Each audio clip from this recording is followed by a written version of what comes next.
trying to calibrate. I'm using the podium mic for the first time in forever. We are going to not finish up. We didn't really go do a lot of Romans. We're just doing 1 week, really.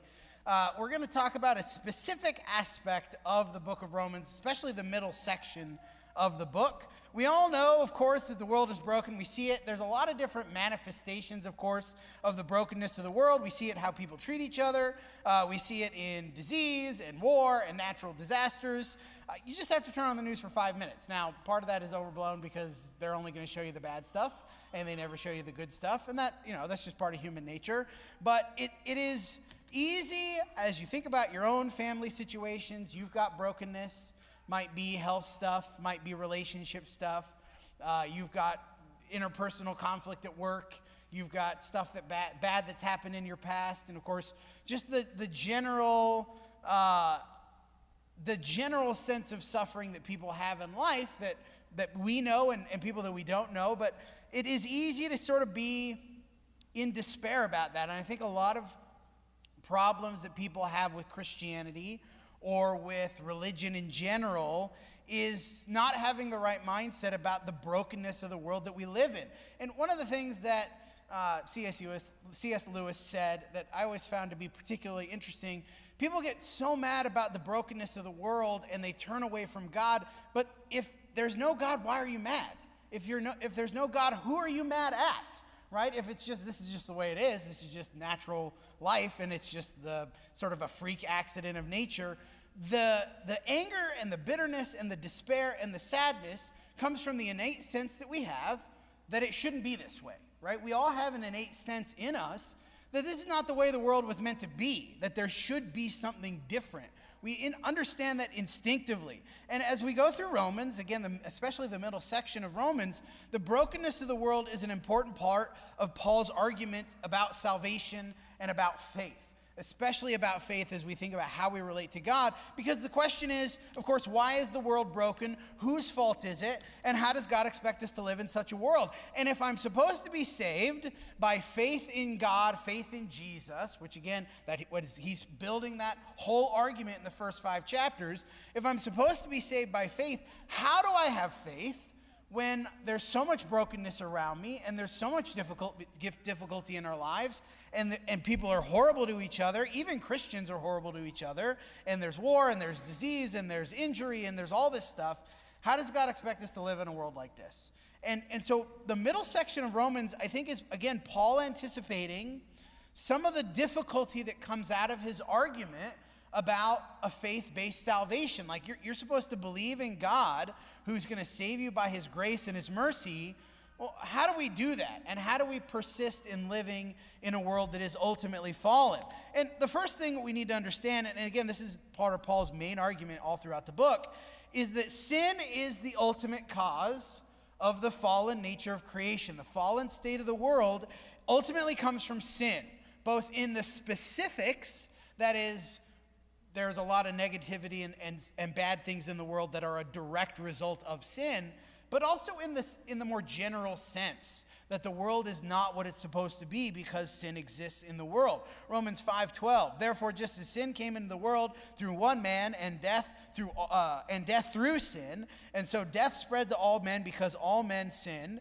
For indeed sin was in the world before the law was given, but sin was not counted but where there is no law. Yet death reigned from Adam to Moses, even over those whose sinning was not like the transgression of Adam, who was a type of the one who was to come. I want you to note specifically, death reigned from Adam to Moses. That is, before the law was given. And he says this stuff about even where sin is not counted where there is no law, and he talks about that in chapter 7. But his point is, even though there's no law, even though we don't have an accounting, that's that word counted, we get the wrong idea. Sin is not counted as in it doesn't matter, but he's really saying sin is not trackable. It's not trackable while there is no law because death still reigned from Adam to Moses before the law. Death is in the world and it reigns. Death is in charge. Death is the supreme thing over the world even before the law is given from Adam to Moses. Even those whose sin is not like the transgression of Adam. Adam broke the one law, right? The one law is don't eat of the tree. That's the one law that's given in the garden. even though people are sinning not in that same way, they're not breaking that specific command in the garden, they are still sinning. There is still sin from Adam to Moses, and because of that sin, death. Death is the ultimate result. But of course, there's a lot of steps along that chain, right? And this is, again, the first part of the argument in Romans. Those who reject God altogether, they're broken. That's Romans 1, 18 through 32. Those who claim to be righteous while doing wrong, that's in chapter 2, they're broken, they're fallen. Those who ignore their conscience, they're fallen, they're broken. And really that's his point about from Adam until Moses. He really goes back to Romans chapter 2, verses 12 through 16. We're not going to read it.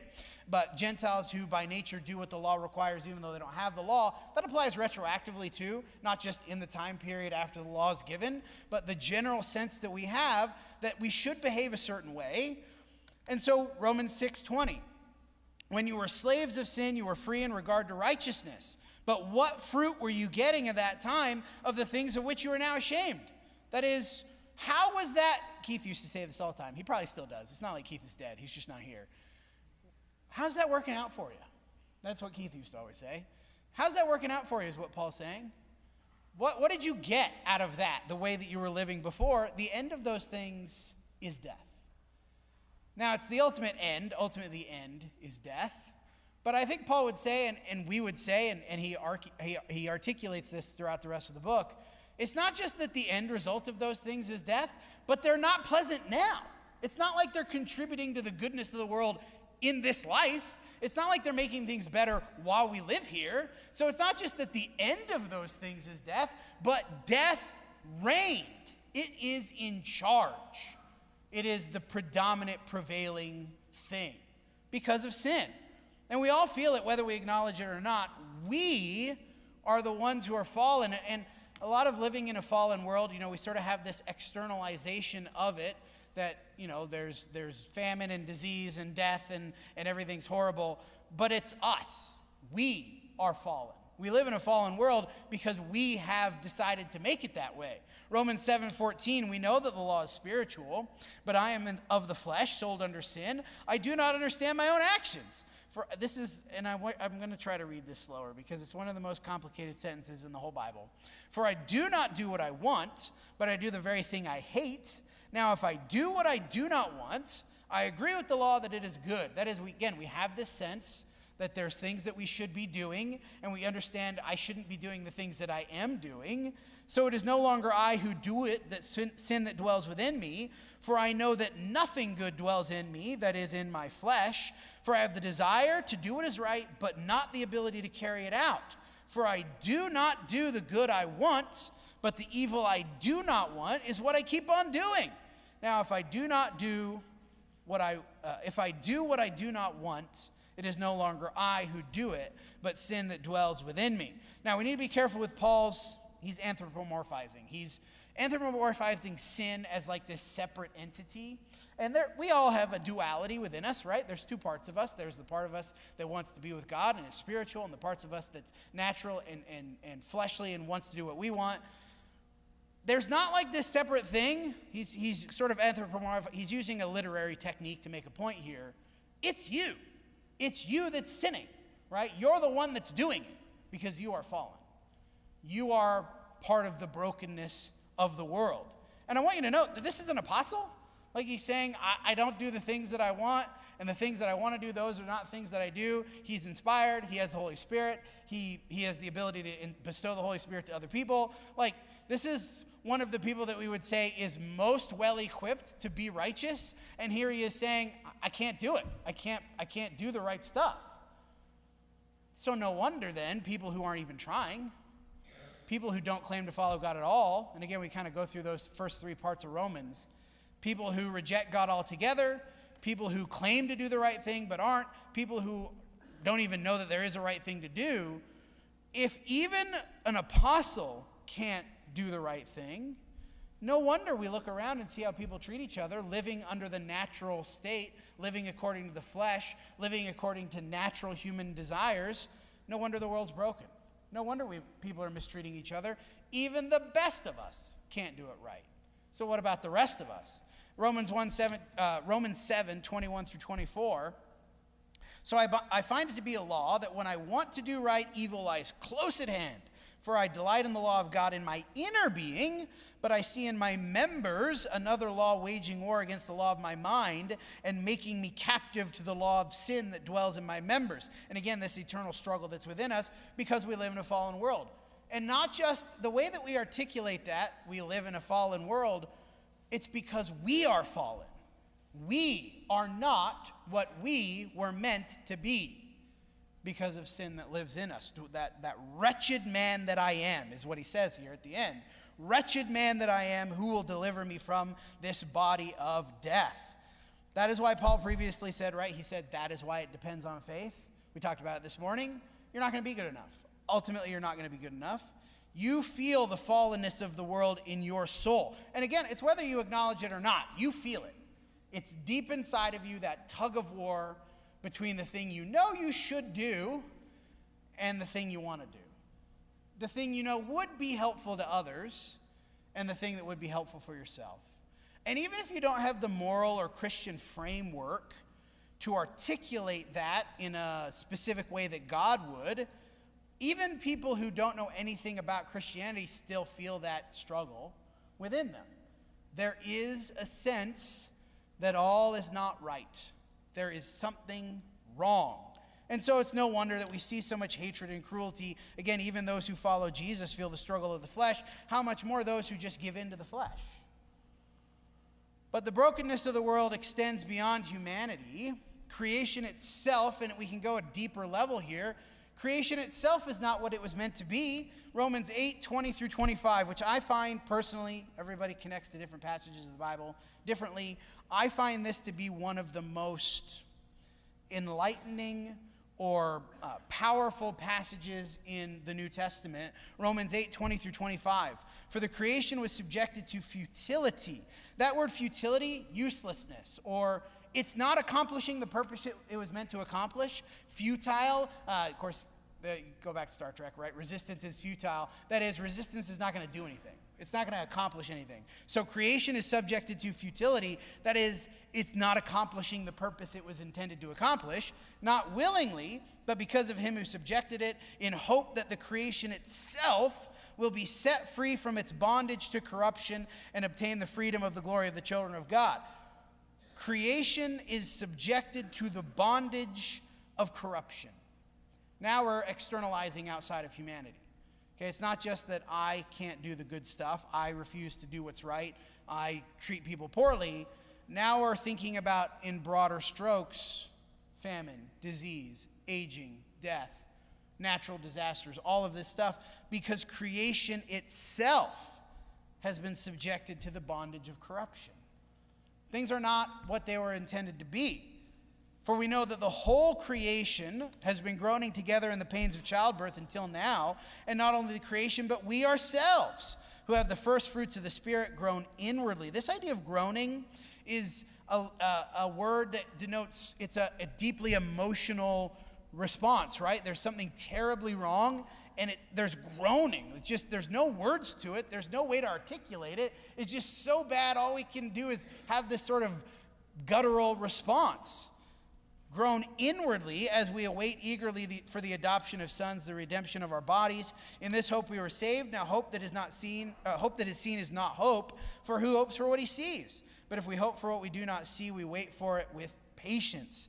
The ultimate end of this brokenness is death, but there's a lot of steps along the way, and we understand that, right? We've talked about them already. The human body feels this: aging, disease, injury. Aging would not exist without sin.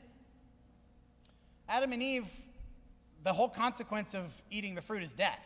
Like, before that, they're not dying, which implies they're not aging, right? Disease, they're not going to get sick. Injury, ultimately, of course, that leads to death. The natural world feels this more broadly. Natural disasters, decay, even down to the fundamental laws of creation itself. The three main ones: can't win, can't break even, can't get out of the game. 3 laws of thermodynamics. Energy is always lost in any reaction. Things are not perfect anymore. That leads to decay and entropy. The world, if it just goes on forever, pretty well established, If the natural world continues, if God allows it to continue this long, I doubt that he will, but the whole point is we don't know when Jesus is coming back, so he might. If the natural world continues on long enough, every star will burn out. Everything will go dark. All of the natural forces of the world that we could use usefully, they will go to dissolution. The natural world is tending toward dissolution, not stability, not usefulness. And again, we go back to that word usefulness. Creation was subjected to futility. That is, it's not useful. Things will break. Things will die. So well did the preacher say in Ecclesiastes 9:11. Again, I saw that under the sun the race is not to the swift, nor the battle to the strong, nor the bread to the wise, nor the riches to the intelligent. That's how it should go, right? This is a very meritocracy sort of idea, that if you do the best, that is, if you perform the best, you're going to get the best result. And the preacher's saying, that's not how it works. We know how that's not how it works. That would be fair, but the world is not fair because it's fallen. It's broken. Things do not work out the way that they should. Time and chance happen to them all. Stuff just happens. Stuff that should not happen, that in no reasonable universe would happen, happens because the world is broken. And it's all really depressing, really. But this is a vital part of the argument in Romans, as Paul is articulating a need to go beyond ourselves, to look beyond ourselves for the help that we need, for the salvation that we need, for the comfort and the joy and the peace that we need. If the first part of the argument is, you're not good enough, you need to be saved by somebody else, the second part of the argument is, the world is not good enough, you are not good enough, and for you to find fulfillment and purpose and peace, you've got to look beyond yourself, and in fact, beyond the world itself, to someone greater. This all points us, or should point us, to a deliverer who is beyond the material world. Who will deliver us? Romans 7:24. Wretched man that I am, who will deliver me from this body of death? And of course, he gives the answer, the next verse. Thanks be to God through Jesus Christ our Lord. The implication is He is going to deliver me from this body of death. So then I myself serve the law of God with my mind, but with my flesh I serve the law of sin. And even though Jesus has delivered us from the law of death, he's delivered us from this horrible state of lostness, we still have the struggle here. That deliverance in its ultimate form won't take place until he comes back. Romans 5:6-8, that deliverance that we needed was not, again, deserved by us. It was not something that we did anything good enough to get. While we were still weak at the right time, Christ died for the ungodly. For one will scarcely die for a righteous person, though perhaps for a good person one would dare even to die. But God shows his love for us in that while we were still sinners, Christ died for us. The ultimate thing is only in Jesus can we find restoration. And not only in Jesus when he returns. The first part of that restoration happens now. We talked about that this morning in Romans 8. Christ will give life to your mortal bodies. That is, he will change the way you live now, and he will enable you to be better, and he will enable you to do better. But that ultimate restoration is not happening here, because this world's broken. This world's not where it's at. That ultimate restoration we're looking forward to is when Jesus returns, because we don't get to escape the fallen nature of the world. We still have to live here. Romans 8:16. The Spirit himself bears witness with our spirit that we are children of God, and if children, then heirs, heirs of God and fellow heirs with Christ, provided we suffer with him. The suffering is not the thing that took place before our salvation, because I wasn't with Christ then. The suffering is the thing that takes place after my salvation, when I am with Christ. The suffering with him. That is, I have to suffer with him if I want to be the heir, the inheritor of the thing that is promised, in order that we may be glorified with him. For I consider that the sufferings of this present time are not worth comparing with the glory that is to be revealed to us.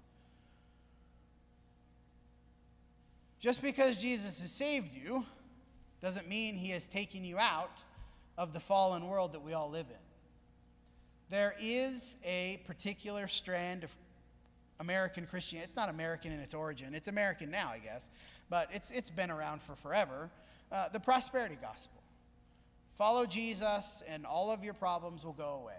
And you will have great success and earthly success. That's not the promise.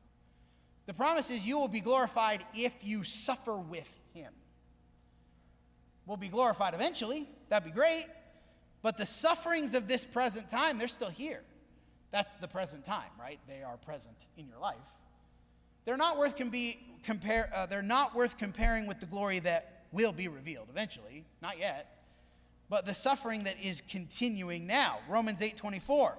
For in this hope we are saved. Now hope that is seen is not hope. Who hopes for what he sees? That's not hope. What is that? That's knowledge, right? That's experience.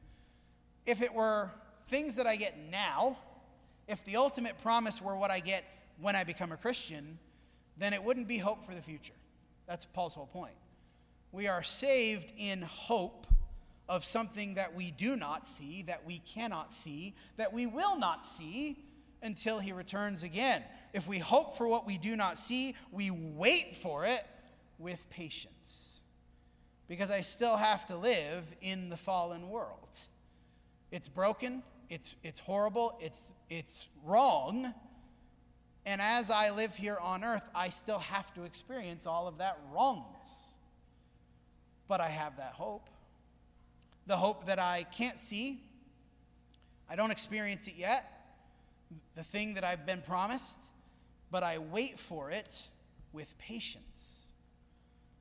God promises us, of course, the help that we need to live in the fallen world in the meantime, to rise even above it.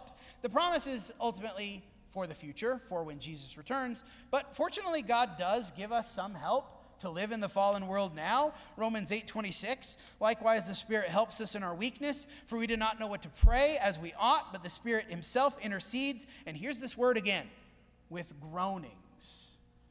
It was creation that was groaning in the first part of chapter 8, groaning in this indescribably difficult emotional state of subjection and futility and corruption, waiting for the end. And then it was us. We are groaning in ourselves while we wait for the redemption. Now the Spirit himself intercedes with groanings too deep for words, because guess what? He knows what you're experiencing. The Spirit who, we're told, comes and lives in and with the Christian, which means when you have the broken relationship, he is in the broken relationship. When your family member is ill and dying, he is there experiencing the pain and the suffering because he's with us every step of the way. And so when I don't have the words, he doesn't have the words because he feels the pain that I feel. Because God is not asking us to do something that he wouldn't do. That is, live in a fallen world. Jesus, of course, came to live in the fallen world. He lived here his whole earthly life, had to deal with all the pain and the suffering and the difficulty. But it's not like Jesus left and now God is above and he's beyond and he doesn't have any interaction with the fallen world. He is sending part of himself into every Christian to continue to live in this broken, horrible world. To help us, to empower us, to enable us.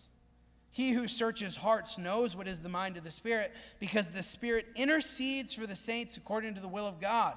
And we know that for those who love God, all things work together for good, for those who are called according to his purpose. What does that last line mean? All things work together for good. It doesn't mean we won't suffer, because he just said that we will. You will be glorified provided you suffer with him, right? He just said that that's going to be the thing that happens. So it doesn't mean working together for good. It means that everything's going to work out so great in this life and you won't have any more suffering. God takes the long view in mind, that everything is going to work out for your eternal spiritual good. Because that's the goal, right? The goal is Jesus is going to come back, and we're going to have the redemption of our bodies. That's the whole point in the first part of chapter 8. Even the creation is waiting for the revealing of the sons of God. That's what creation itself is longing for. Jesus is going to come back, and the revealing of the sons of God and the redemption of our bodies, that's what God has in mind. And so everything that's happening on earth might be really horrible in the moment, might be terrible to experience.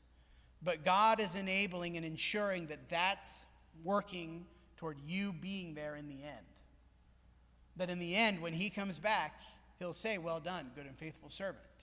Because he has done everything that he can to make sure that you are ready for that moment. Working with you in this fallen world. While we live here, God has given us what we need to overcome. And so the ultimate conclusion as we end this sermon is to hold on to God's love and promises. A love that, even though it may feel far away, because we experience the difficulties of life, just because you're experiencing difficulty doesn't mean that God has stopped loving you. That's the ultimate danger of the prosperity gospel, the corruption of the prosperity gospel, really going back all the way to the book of Job. That's why I say this is not a new idea, because we see it even in the book of Job. The danger is you'll begin to tie God's love to earthly success, which is just quite frankly untrue. And we see that as we read through the last verses we're going to read the rest of Romans 8. As we read these verses, this is the promise to hold on to as you have to live here in this broken world with the rest of us. What shall we say to these things? That is, okay, I've said all this stuff already. What's the point? If God is for us, who can be against us?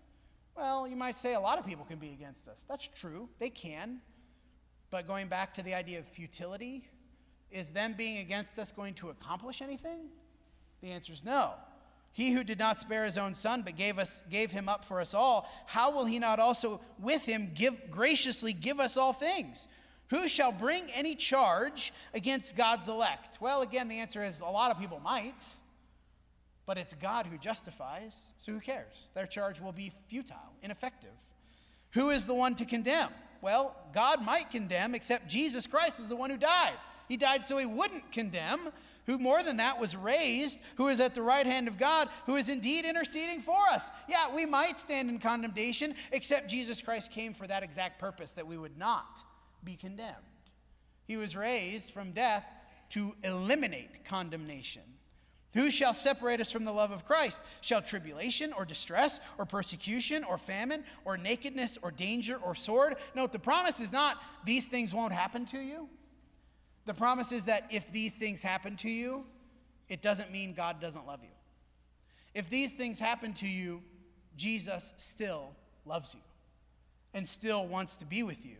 As it is written, for your sake we are being killed all the day long. We are regarded as sheep to be slaughtered. He's saying that about himself. We, the apostles, are being killed all the day long. We are doing what we can for you, but God still loves them, and God still loves you. No, in all these things we are more than conquerors through him who loved us. For I am sure that neither death nor life, nor angels, nor rulers, nor things present, nor things to come, nor powers, nor height, nor depth, nor anything else in all creation will be able to separate us from the love of God in Christ Jesus our Lord. That is the hope in a fallen world. That you still have to live here, but as you live here, there is nothing on earth that will make God stop loving you. Which means when he comes back, and we've endured all of this difficulty, we have suffered with him as we've lived on earth, and he has suffered with us through his Spirit who lives in us. When he comes back, he'll make it all worth it. He'll make it all worth it no matter what it was that you experienced. And again, I know people in this room, that we've experienced terrible things. Horrible, awful, just soul-crushing things. And he experienced them with you. And when he comes back, and Jesus returns to make all things right, all things new, all of that brokenness will be wiped away. It will be restored and repaired and renewed. And isn't that what we're waiting for? That's what we're waiting for. We wait for it eagerly, as he says, the redemption of our bodies. My encouragement as we end this sermon, I don't know what it is you've got going on in your life. I know, because the Bible tells us this, that the devil would love to use that as a wedge between you and God. Whatever suffering that you've got. Might be, again, family relationship, might be a work struggle, might be a disease or an illness, might be some catastrophe that befell you. I don't know what it is. But I do know that the devil's going to try to use that to lie to you. It means God doesn't love you. It means God isn't real. It means it's not worth it. It means you should give up. Don't give up. Our invitation is, if you need help, come get help. Come get help. The spiritual help that you need, the strength that you need from your brothers and sisters, so that you can stand in the end and hear that thing that we want to hear most of all. Well done, good and faithful servant. Come while we stand.